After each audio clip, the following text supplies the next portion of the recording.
Hello, Neil Parfit here. Happy Tuesday afternoon or evening, wherever you are.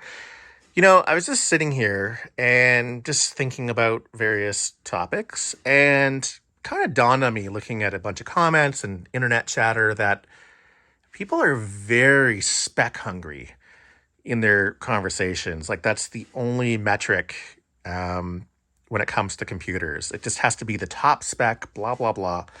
But I just want to, and I know I've nailed this home a bunch of times, and I've go on and on like a broken record because I'm old at this point. But hear me out.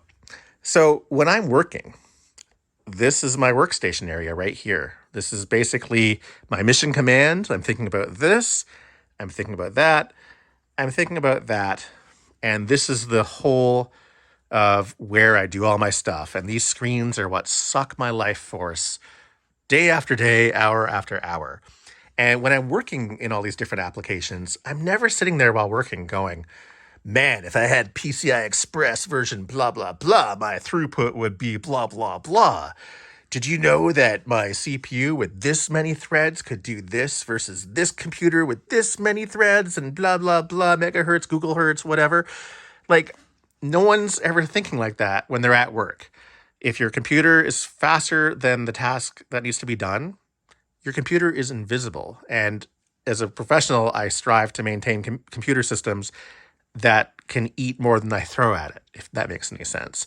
So 99% of the time when I'm doing all this stuff, I am never thinking about that. It's just an invisible tool doing its job, humming away in the background, and I don't even think about it. And I think a lot of people think the same way. It's just invisible until you hit a bottleneck.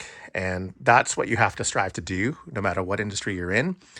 Um, Not everybody needs the fastest system. Like, if you're editing sound, it's different from mixing sound. It's different from composing with virtual instruments. They all have their different requirements and CPU loads, because audio inherently is a real-time system. So the computer is not rendering stuff offline, and it's just crunching it all in real time. If your computer is not fast enough, that's when you start rendering stuff, bouncing files, etc. But I try to avoid that because that wastes time. And the less time I have, the less time I have to write, the less time I have to sleep, the less time I have to spend time with my family, etc., etc. On a completely unrelated note, because I was thinking about, OS 10 and then Mac OS, and I feel like it's getting worse over time. I feel like, 10.6.8 was sort of the peak of stability. And I had this realization that I think Mac OS started to go downhill when they stopped using cat names. I don't know. Is that a coincidence? Anyway, I should probably eat some dinner. So, anyway, I don't even know where I'm going with this. Okay, bye.